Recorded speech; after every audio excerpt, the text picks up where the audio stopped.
Good evening, everyone. I want to begin by apologizing for our tardiness in starting the meeting, but we have experienced and have been experiencing some technical difficulties. This meeting is held in accordance with the Freedom of Information Act. The news media has been notified, and a copy of the agenda has been made available to the public. This meeting is open to the public, but with limited first-come, first-served seating due to COVID-19. All persons wishing to attend the meeting by virtual means may do so via the YouTube Sumter School District Board Meetings, and that is https://youtube.b/NUDNJF10NWM.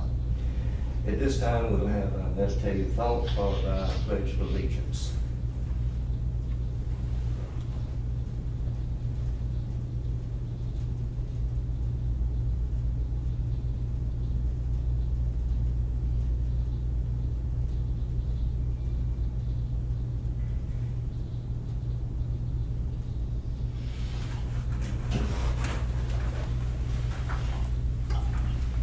I pledge allegiance to the flag of the United States of America and to the republic for which it stands, one nation, under God, indivisible, with liberty and justice for all.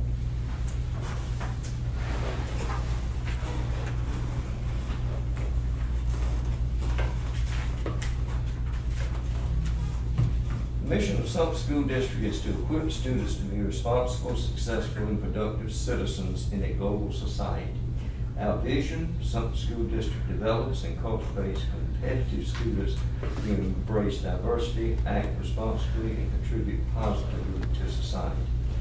The mission of our committee is to ensure Sumter School District will provide transportation services that will allow opportunities for all children to arrive and depart school in a safe and efficient manner while including the voice of all stakeholders.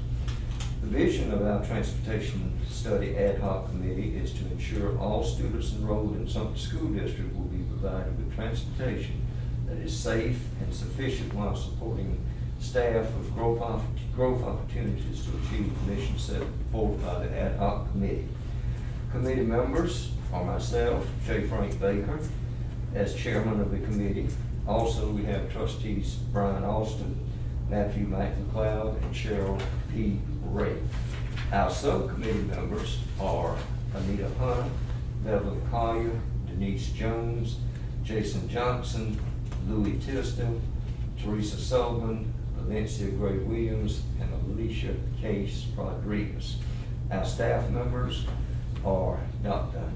Penelope E. Martin Knox, our superintendent, and Amy M. Hanson, administrative manager to the superintendent and board of trustees. This meeting is now called to order. And again, I want to welcome everyone that's participating in person tonight, and also those folks that are participating virtually that are part of the committee, and all of our citizens that are partaking and participating in this meeting tonight. We're glad to have our first public information session, and if there are no objections, the agenda will stand as approved. And under our consent agenda, the approval of the minutes for August 12th meeting, with no objections, the minutes will stand approved. Now, our Realignment Committee, our Realignment Public Information Session number 1. And at this time, I will turn our meeting over to Matthew Cropper of Propergis Consulting.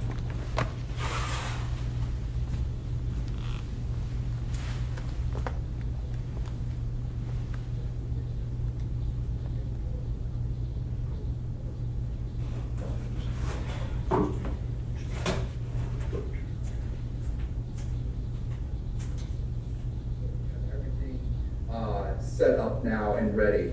A couple of things about this webinar, this public webinar, is if you are connected via the Zoom webinar, there is a chat and a Q&A panel or button on the bottom of the toolbar that you could click on, and you could ask questions in the Q&A, and those questions will be answered at the end of the presentation. And any questions that we are not able to answer, we will post them and record those and provide a more detailed responses to questions following this public information session. So a little bit about who we are. We are Propergis Consulting. We are based out of Ohio, but we work remotely. We have remote offices all over the country. Our company specializes in just this kind of work, realignment, school realignment. We work with communities and build plans with the community, and we really value the transparency component of the process where we enable the public to provide input and give us feedback from the very beginning, and that's what we've done here for Sumter. We also do work with facility studies and plans and long-range enrollment projections and things like that, but we are here focused with the Sumter School District on the realignment effort. We work with districts all over the country, and so some of the value that we bring to this process is having those experiences with other school districts that have gone through the exact same type of process. And then also we have experience with the technology, and our technology enables us to be able to efficiently and accurately count students and provide information, statistics, and maps and things like that in an accurate and expedient and efficient manner. And so we leverage all of this experience as with every project that we work on. I am Matthew Cropper. I have more than 20 years of experience working on these types of studies. And we work mostly with public schools, but I also do some work with the Department of Justice. And I will be the one managing and facilitating the study throughout the course of this timeline. We also have James Cooper from our office, and Mr. Cooper will be doing some presenting here shortly. But James is one of our analysts who has very strong skills in GIS and mapping. And so he is the individual who's helping put all the statistics and the maps and working to make sure we have logistics and all the materials ready for all of the meetings. And so I'm happy to have James here as well. So let's get into it. So why are we here? Why is there a need to look at the zones and realign the zones in Sumter County? Looking back, in 2011, the county and the city used to be separate school districts. But in 2011, those two school districts, the city and county, were consolidated into one school district. But before that consolidation, the city had a set of attendance boundaries and the county had their set of attendance boundaries. Once that consolidation took place, those boundaries were never have not been looked at holistically to see if there's any efficiencies that can be made looking at both the city and the county as one school district. And so the primary objective of this study is to examine the district's attendance boundaries at all levels, elementary, middle, and high school, and establish a feeder system that best meets the needs of all students in this county. So we know that that students will be moved as part of this process, and it's just important to know that no student is off the table, but we will be making adjustments as efficient as possible and move as few students as we possibly can. Our objectives of the project are to explore this, develop realignment options through a committee and community-based process, which we will be facilitating. We will be focusing on developing recommendations and options that best meet the district's realignment criteria, and I'll talk about that here in a little bit. We want to address imbalances in utilizations of schools. Some have underutilization, some are a little bit higher underutilization, so we want to make sure that schools in terms of utilization are equitable. And one of the key parts of this study is to address transportation inefficiencies of students and communities. So there are some students who live farther away from the closest school. Not to say we're always going to be able to provide students to put students to the closest school, but we're going to be examining that and distance the students have to travel to school and see, can we put students close to schools by realigning the zones while still adhering to our criteria. And this plan will be recommended to the board in March of 2022. So we have a long ways to go. We're just at the beginning of the process, We don't have any maps to share with you, options or realignment maps to share with you tonight, but we really wanted to share with you the process, the timeline, how you can participate, and things like that, some of the tools that are available right now. So our firm, Propergis Consulting, was hired to develop the materials, to facilitate the study, and facilitate it, and really work with the community and leverage the community's strengths and empower you with the ability to give us feedback from the beginning. We will be leveraging our expertise to help develop options and give you guidance on what is best practices and what has and what hasn't worked in other school districts. And ultimately, we will be, the consultant will be recommending a realignment plan to the school board. So let's talk about the criteria. So criteria for realignment are basically the rules to follow when you determine if a zone line should move one way or the other. So every time we look at the feasibility of moving a zone one way or the other, or moving a subdivision here or there, or a street, we always ask ourselves, how does it bring us closer to adherence to the realignment criteria? And these criteria are things that we've talked with the board and committee about already, and they are to balance school facility utilization. So try to make sure there's an equitable amount of seats in every building, and make sure that it's equitable in terms of how the buildings are being utilized. Account for future growth. So we may not fill up a school as high if there is an area that is expected to have a lot of future growth. So we'll be looking at that, and the committee will help, and you as members of the public will help inform us on things like that. Close proximity. So try to assign students as close to their home as possible. And while adhering to all of the other criteria. So we will be focused on trying to get kids closest to their homes for their schools as possible, knowing that not every student will be able to do that, but that's something that we are focused on. Maximizing busing efficiencies and transportation of students. So assigning students closest to their home really ties into close proximity. And so if students are closer to their homes and there's fewer miles traveled on a bus, that equates to busing efficiency and less money spent on gas and things like that. Establish clear feeder patterns and continuity. So we'll be looking at how many, the elementary school, and how much of the elementary school progresses to the same middle school, and then from middle to high school. So in a perfect world, you'd like to have 100% of an elementary go to a middle school, and 100% of that middle school go to a high school. There are times, though, where you can't really fit everything in. It doesn't fit that well, and some schools may need to be split. It's from an elementary to a middle. So if you have to split a school from elementary to middle or middle to high school, it's best to make that split equitable or even. So a 50-50 split is much better than having, say, 95% of an elementary go to one middle and only 5% go to a different middle school. We have to keep in mind that we're focused on data and statistics, but we also are mindful of that these are children that we're working with, and they're building social bonds as they work through school, and you want to have familiar faces when they go to the next level. So having a 50-50 split is more ideal than just having a very small percentage of students have to go to a different middle school where they don't have many familiar faces that they knew in the prior level.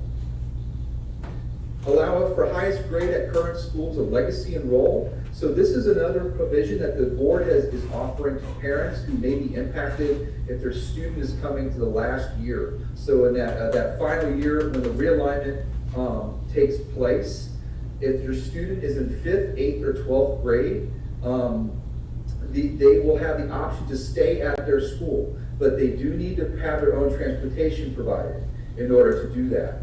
And it does not extend to siblings. And so that the legacy enrollment provision is just to further reduce the impact on students, particularly those students who are finishing out their final year at their school. This allows them to do that and not have to leave for just 1 year. Try to minimize the impact on students. So in any move, we'll be counting how many students are impacted and how many are going from here to there. And so we'll be quantifying that and trying to minimize the students that are moved if possible. Account for economic, cultural, and ethnic diversity. So we'll be looking at not only the numbers of students in schools and utilization and things like that, We'll also be looking at the demographics of the schools and see if there's any way, as we work through the other criteria, focusing on all the other criteria, if there's a way to make schools more demographically diverse, or do something to work so the school can be more representative of the county or the area that it's in, then that's something that we'll be looking at as a possibility. Make every effort to establish contiguous zones. And so this is, you do have some zones in your district right now. Most of them are in the city area, but where you have one big zone for the school, and there may be a couple of small zones that maybe an apartment complex or a small subdivision that's separated from the main zone. That's usually something that we're asked to resolve and try to fix. And so it's best to have one zone per school, and that also gets students closer to the home and ties into a lot of the other realignment criteria. Using major roads and natural boundaries, remember, feasible to define the zones. So as we work to define lines and move zone lines, we'll be looking at drawing lines down major roads wherever we can, or maybe things like rivers and water bodies or railroads and things like that. Things that are logically good boundary lines for schools, and this also ties into safety and security of students and avoids students having to cross over major roads if at all possible. So all of these criteria will be examined as we look at every option, and we'll be testing the options in adherence to these criteria. It should be noted that none of these criteria are in any priority order, that the best plan that we come up with, that we recommend to the board here, will be one that adheres to these criteria as a whole as best as possible. We can't focus only on one part of the criteria, because if you only focus on one element of the criteria, you start to deviate further away from other criteria. So the best one will be one that adheres to all of these criteria as a whole as best as possible. Let's talk about the stakeholders and people, the roles and responsibilities of the different people in your community and working on this study. The consultant, I've talked about us a lot, but we are tasked to schedule and facilitate the meetings. We are handling all the materials and communication logistics in terms of feedback that's being received, and we're preparing and making sure that the meetings are all ready and we have everything ready for the meetings that are planned, and providing supporting materials for the whole process. And then ultimately, we will be the ones that will be recommending a realignment plan to the school board as a result of all of the work that we're doing and engaging with all of these stakeholders. The Realignment Committee is the district's ad hoc transportation committee, and they will serve in this role as a realignment committee that includes 4 board members, district personnel from transportation office, and the superintendent. And there are also volunteer members on the ad hoc committee, members of the public who are serving in this group, who will be giving us input and working with us through the study. So this realignment committee is the group that we're going to be meeting on once a month, and we will be looking at options and working through scenarios and getting feedback from them. They will give us guidance as we continue to work to develop options, and we're really focused. Right now, our focus is to develop a set of options that we can bring back to you in a couple of months and get some more feedback. So you as members of the public are very important in this process. We have a web page that's out there. It's open and up right now. It's called SumterRealignment.com, and I'll talk about that here in a minute. But that has all the materials that we are sharing with the committee and the public, and other resources are available on that web page. And there's even a feedback form that's on there right now. We've already got some comments from members of the public that had been following the process earlier on. And so that feedback form is open, and anytime if you want to go on there and give us your feedback, that information is being studied, and we'll be sharing that with the committee and the community as a whole. So as members of the public, also, in addition to providing feedback between meetings, you are always welcome to attend and watch the realignment committee meetings that are occurring. Those are publicly advertised meetings, the ad hoc committee. And then we'll also have some public information sessions for you that when we have maps, we're going to bring them back to you, and we'll have some surveys for that. And then the school board is really is assigned to assigns our tasks, the charge of the committee, and then the school board their school board members are watching, and they're always active because they really want to know what's going on in all aspects of the process. But school board members are not actively involved in this in the details in the day-to-day operations of realignment until we get to a recommendation, start getting closer to the end.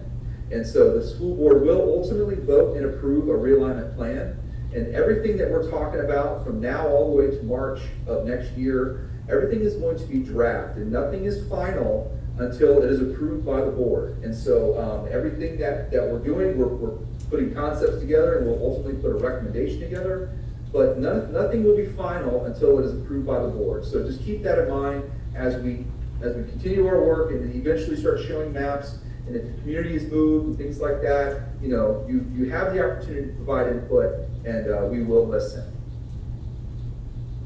Let's look at our timeline. So this timeline is on a couple of slides here. So we've been working since July, putting together materials. We've already had a series of meetings with the school board and the committee meeting, the first committee meeting in August, and those materials are available online right now. And then here we are at the public information session, you can see. We do have a series of committee meetings after this, and this is really, after this meeting, this is sort of the kickoff, and after this meeting, we will be diving into options and looking at maps and realignment options that we'll be working through and making changes and trying to build some maps that are workable for the community and your students. You see we'll be back with the public in December, and that's our focus really from now to December is to develop options for this public information session number 2. It's trying to build a set of options that we can bring back to you, share with you in a format like this, and give you some details on the maps and things like that, areas that are being moved and considered in the options, and then get some feedback from you at that time. But we're not there yet. We don't have any maps drafted for options as of now. This is really intended to give you an idea on what's coming so that you can be ready and keep your eye on the site and be participating. So after the December public information session, we get back together with the committee 2 more times, and we come back to the public one final time in February to give you a modified set of options. And at this point, probably have 2 maps that we'll be looking at. That's usually where we're at around February. And then we'll have one final meeting in March, and then the presentation of the board will be in March of 2022. So that's the timeline for our work, and you can see we're just getting started, and we've got a long ways to go, but we've already come a long way in getting prepared for this. So with that, I'm going to hand it over to James Cooper. Yes, how you doing, folks? I'm going to briefly go over the project approach. It's just pretty much going to kind of get into a little bit more details about the process and the timeline, and how we typically like to go about these realignment processes, and we like to break them down in 4 phases. These phases are community driven, and they typically are broken down as the first is the data collection phase. Then once we have the data collection phase, we'll go into the data analysis and assimilation. The third phase that we typically follows the data analysis phase is the option development. That Matt has kind of outlined a little bit, that we're not there yet, but we will be over the coming months. And then the phase 4, which is the committee and public engagement. This is basically getting a lot of feedback and how the committee and transportation ad hoc team and the general public can give their input to help us really develop the most efficient options that abide by the criteria. So now I'm kind of going to expand on what each phase entails. So the phase 1 data collection, it started in July, and we're continuing here into early fall. And the data collection, it has a kind of time period that you see here on the screen, but the data collection period does not end. It will collect new data that's going to inform us from now all the way up until March. So the data collection really doesn't end, but this is what starts the project, and this is how we begin these processes.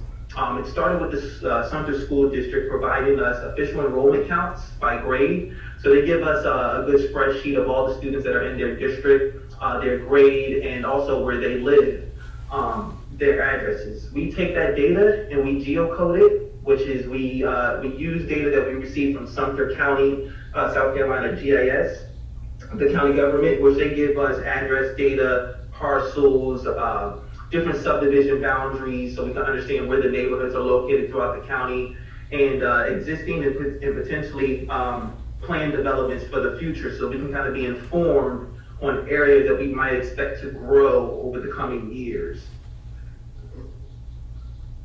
Once we have the data collected and it's geocoded, which that has already been on its way, we have students for the district that are geocoded, and this is all based off of 2020-21 student enrollment. We'll be talking with the committee team about potentially updating that once official 2021 to 22 enrollment data is collected. But as of right now, we're working off of 2020 to 21 student data.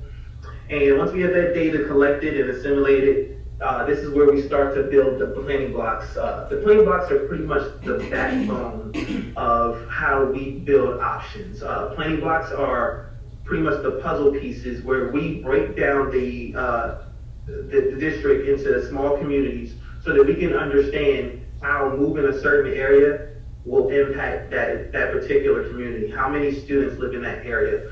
So you see here on this slide, you see this is a planning block snippet of a map that shows the elementary school attendance zones, and you'll see PD, which stands for a planning block, and 136. That's just an ID.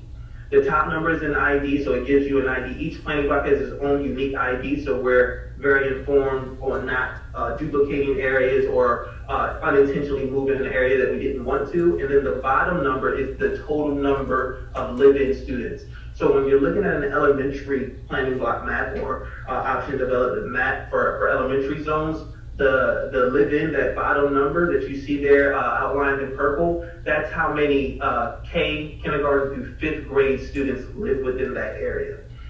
This gives us it's a very, very concise and accurate way of us staying informed on who we're moving, where we're moving, and how many students live in a particular area. This snippet is just one of the middle school planning block areas, which those show the planning block ID on the top, PB, and a number, and then it also shows how many 6th through 8th grade students live in a particular planning block area. So each planning block label that you'll see throughout this process is always going to be based on the grade configuration. So for elementary, it'll be K through 5th. For middle school, it'll be 6th through 8th, and then for high school, it'll be 9th through 12th.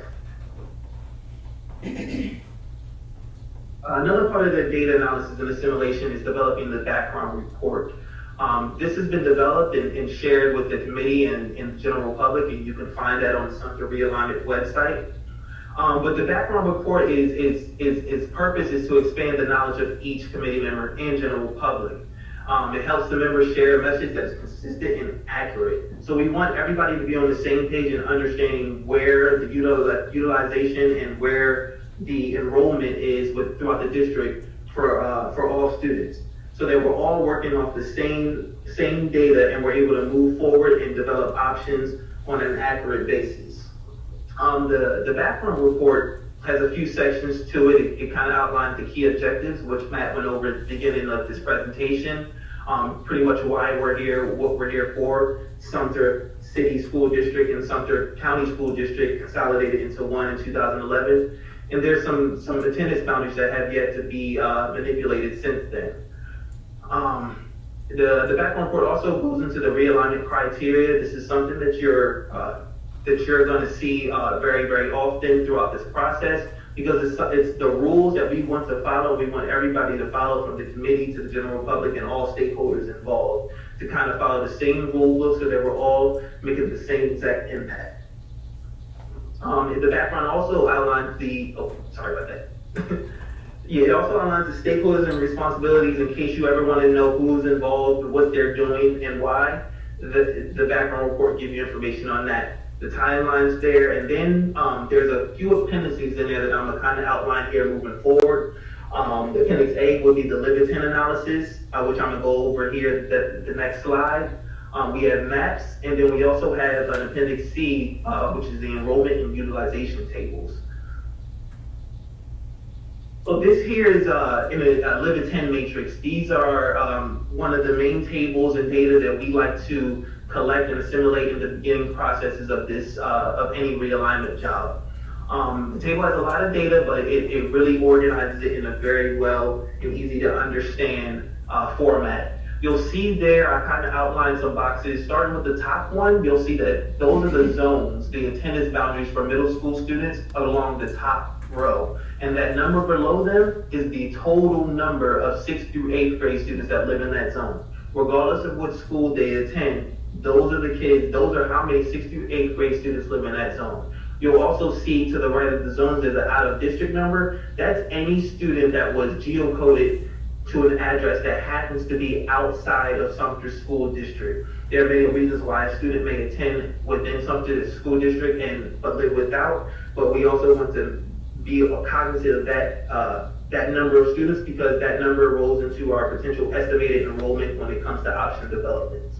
There's also an unmatched row that you'll see there, and you'll see as tables move forward. That unmatched number is just how many students that are in the 2020-2021 student enrollment database that we were unable to match their address in the real world. So we want to preserve that number to ensure that we're not undercounting any students that may flow to a particular school. On the left row of the Livington table, you'll see the school's names that goes straight down that far left column. That's the school enrollment. The school enrollment for each zone, the school that's in each zone, and then the number to the right of it is the total enrollment. So if you were to take all of the numbers that are within the main box and add those up, it goes to the total enrollment. So for Alice Drive Middle School, there are 946 6th through 8th grade students that attend that school currently, based on 2020-2021 student enrollment data. The big number that we like to focus on is that middle green row, the live and attend. It goes diagonal. We like to organize it where it's nice and easy to see. That number is how many students that live within a particular zone and also attend that home school zone. So if you look at Alice Drive Middle School, you'll see that there are 946 students attend Alice Drive, and out of those 946, 768 live within Alice Drive zone as well. Alice Drive Middle School zone as well. Two other numbers that are very, very important are the live in and attend out. That's how many students, that is at the bottom row of these tables. That is how many students live in a particular zone but attend the school outside of that zone. So using Alice Drive Middle School as an example, 56 students live within Alice Drive zones but attend another middle school outside of Alice Drive Middle School. And then on the other hand is the live out attend in. This is how many students live outside of a zone but attend a particular school. So sticking with the Alice Drive Middle School, out of the 946 students that attend that middle school, 181 of them live outside of Alice Drive Middle School attendance zone. These tables are very, very informative in helping us understand where students are and what the impact may be of moving a particular area that may have an abundance of live-in attendance students versus an area that may have a lot of live-out and attendance students. Another part of the data analysis and assimilation is the maps. Maps are going to be common throughout this entire process. It's a very good and effective visual aspect when it comes to doing realignment jobs. Maps always show the attendance zones for all the county schools, and we have maps for elementary, middle school, and high school. This is the middle school maps currently, and there are the high school. Another part of the background report is the Livington heat maps. Now, a map is created for each zone school within the county, and the map shows the school's attendance zone and location of the enrolled students displayed in terms of density. So it really gives you an idea of where pockets of students are located in reference to where the school is actually located and whether it's inside a zone or outside a zone. So when you see this map here, you'll see the thick black outline is each elementary school zone's boundary.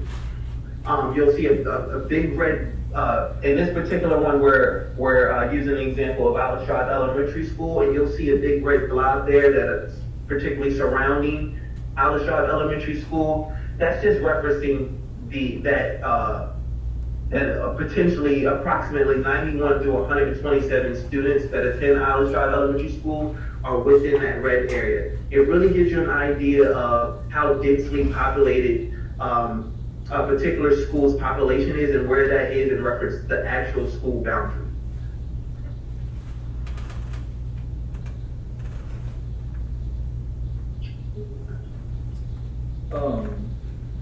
Thank you, James. So I'm going to talk a little bit about the croppermap.com/Sumter. So we have on the realignment webpage that we have, which is sumterrealignment.com.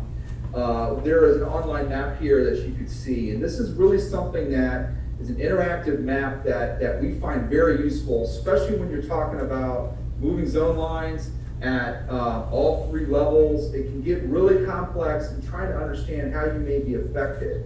So this is a site that you can get to from our realignment webpage, which is also available. If you go to the district's website, you'll be able to get to the realignment webpage. But I'm going to show you the online map for just a second here. So this is the online interactive map, and basically what it has, sometimes if you open it on a phone, you may not see your toolbar on the left. There's a little arrow here in the middle that you can click on. If you're on a phone, you'll have to click on that to expand it. But this works in every single on all devices.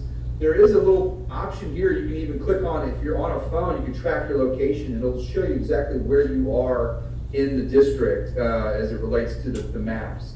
But as you zoom in, you can see, well, first off, you can click the little arrow here and get access to some of the layers. And so here you see elementary schools, middle and high schools. I can turn them on and off. And then we have these planning blocks. And you see a plus sign, that usually means that there's some more options.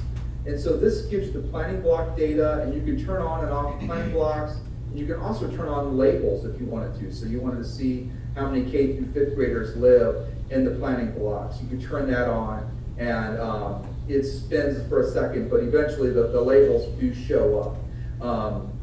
And the thing with this is that as you zoom in, you start to get closer, you start to see more detail. So as I come in here, more things start to pop up on the map. And I would encourage you can use the plus and minus sign, or you can even use your mouse wheel or the pinch zoom like on your phone.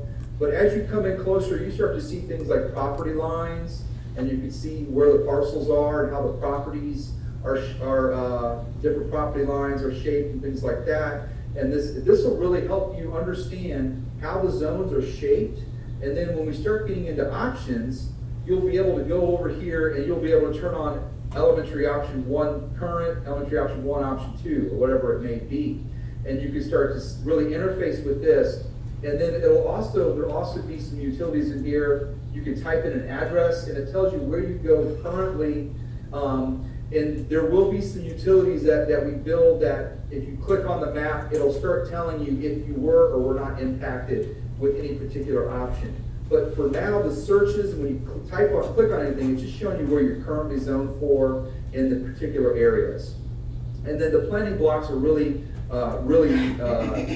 resourceful tool, like James was talking about, to be able to go through here and start seeing. I'm trying to get to an area with a lot of planning blocks. If you go in the city, you can see they're a lot smaller, and planning blocks, the labels start to show up here. You can start seeing labels.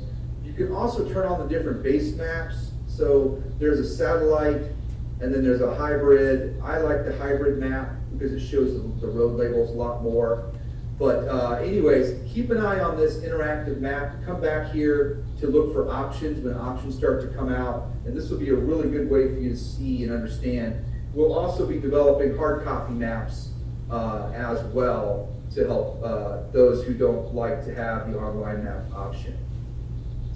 And I've talked about that. There's also some things like you can zoom the subdivision. If you live in a subdivision, we got subdivisions from the county, and so you can click on a subdivision and it'll take you to the subdivision, zoom to it, and then you can zoom out, kind of see how you look on the map and things like that. So the online map should be a very useful resource for you.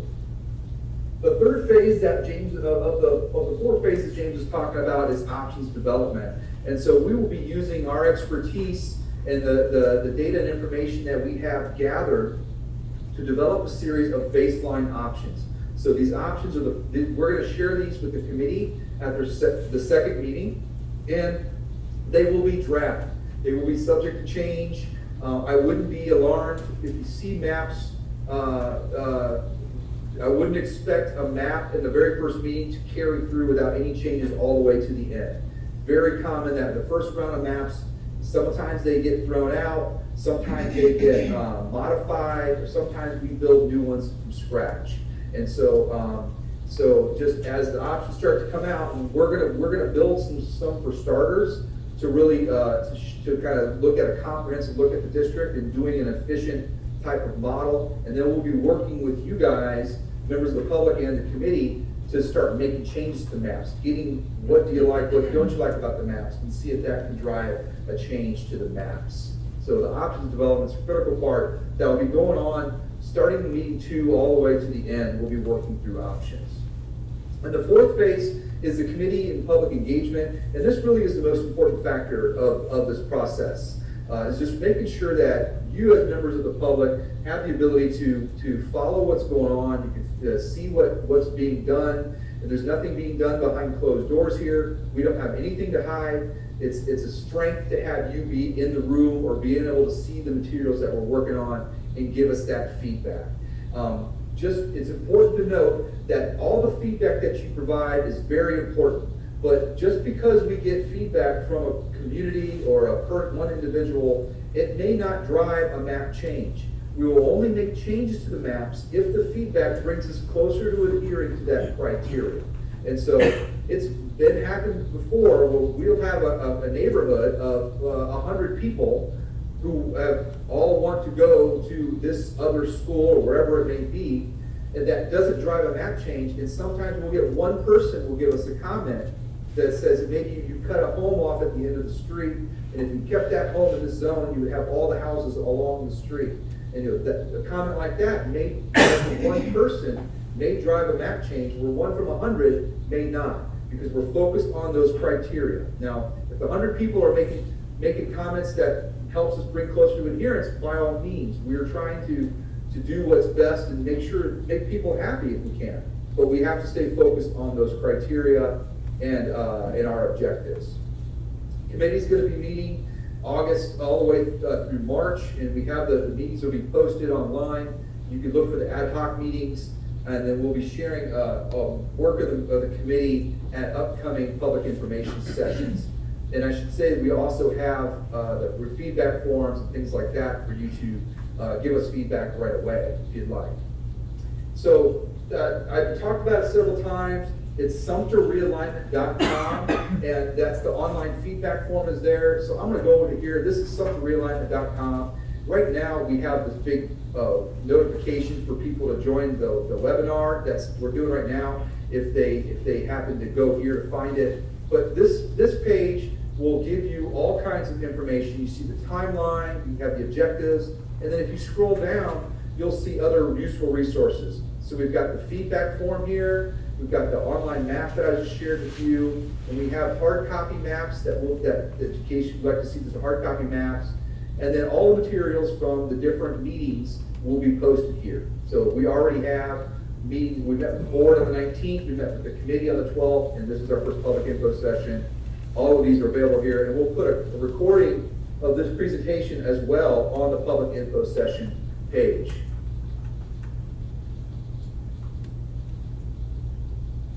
We have contact info here. If we do prefer that members of the public go through the online feedback form, if you can, so that we can centralize information and make sure nothing gets lost in an email.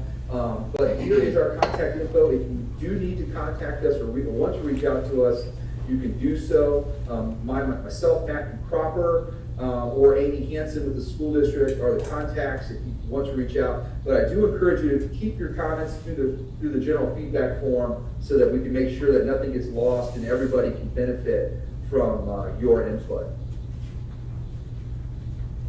So that's all we have for this presentation. So now, I had mentioned at the beginning of the session that anybody who has any questions can post anything and we can answer some questions at the end of this session. If you don't have any questions now, you can always ask them in the feedback form and we'll look to address those in the FAQ document. But I don't see any questions in the chat or the Q&A at the moment. But I'll give you guys a chance, if anybody has any questions, if you could post them in chat or the Q&A, that would be very helpful. We can answer them. I'll give you just a minute or two and see. There is one question here about when will we have online access. So the web page is live right now. So you should be able to go now to SumterRealignment.com and see all the stuff that we're sharing with you right now. The online map is there, and all those resources that we just went over are there. There is also, you can go to some of the prior this committee meeting on August 12th, and you can see the background report that James was talking about. That was shared with the committee at their August 12th meeting. And then also there's also other information that was shared at those. So use that site to get all this information. The web page is currently live, so everything is up and running and ready to get input from you as you work through this. Any other questions that members of the public may have?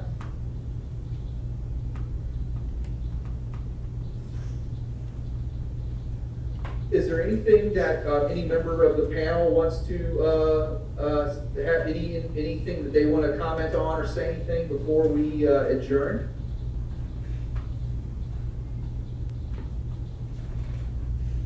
Anyone? No.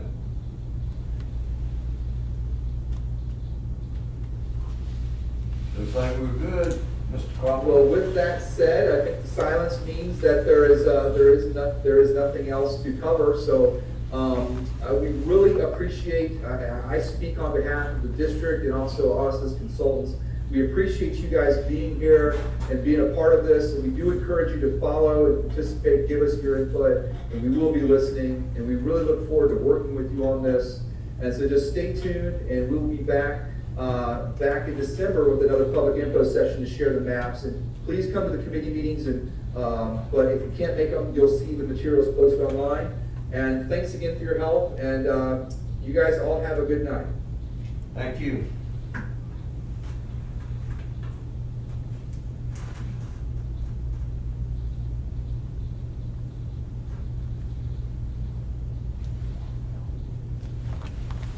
Are we back for the room, RP? Okay. Go ahead. Okay. Thank you for joining us this evening, and please continue to visit SumterRealignment.com for latest information. And also, the second public information session is scheduled for December the 14th, and we look forward to you joining us again at that time.